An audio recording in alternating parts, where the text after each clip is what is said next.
Alright folks, I'm here with my Mosquito 22 long rifle pistol. I have had a lot of problems with this weapon. It seems a lot of people that do the reviews on it have had the same issues. Failure to feed, failure to eject, things of that sort of nature. Personally, I do like this weapon a lot. I have military and police experience, and I do see this as a valuable training tool. If you're not familiar with the Mosquito, it's basically a full-size weapon almost. I think it's a 90% mock-up, what Sig Sauer says, to the 226 or 229, but it's chambered for 22 long rifle, which if you're tired of paying anywhere from $10 to $20 a box for ammunition, depending on brand and whatnot, for your 9mm, 40 cals, and such, this is a great alternative for cheap flanking range and training. Again, before anybody jumps on me, yes, I agree, you're not going to get the exact training value. It doesn't have the kick of a 40 or a 9mm. You're not going to get the same target reacquisition, but for the fact of holding a full-size weapon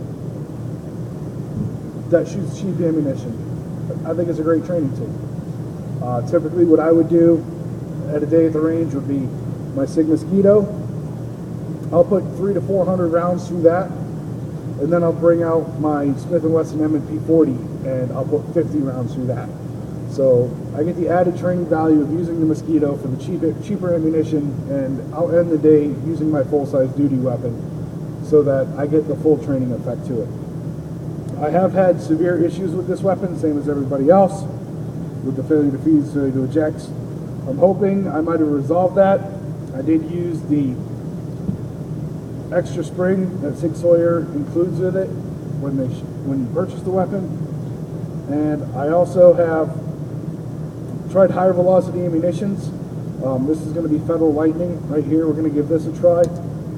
I also talked to an armory buddy of mine who I was using rem oil, and he advised me not to use rem oil. Something about rem oil and the coating that Sig Sauer uses on their weapon. I don't know if I believe into that or not, but I do know that I used break-free CLP, and I believe I may have resolved the issues with the weapon jamming. So we're going to run through 20 rounds here and see if we have the same issues.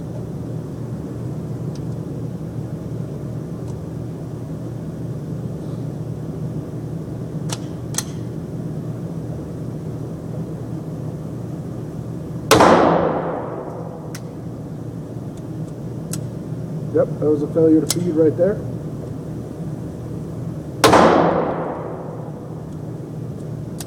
Failure to eject.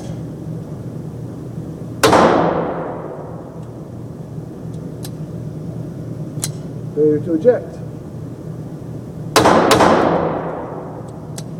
Failure to feed.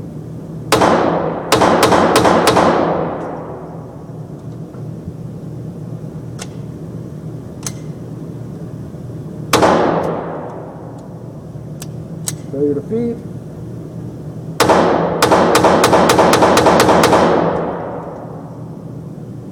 So, as you can see there, clear and safe. 5 failures in 20 rounds. Again, I think this is an effective training tool. However, I wouldn't take this gun into combat. I definitely wouldn't want to trust it with my life.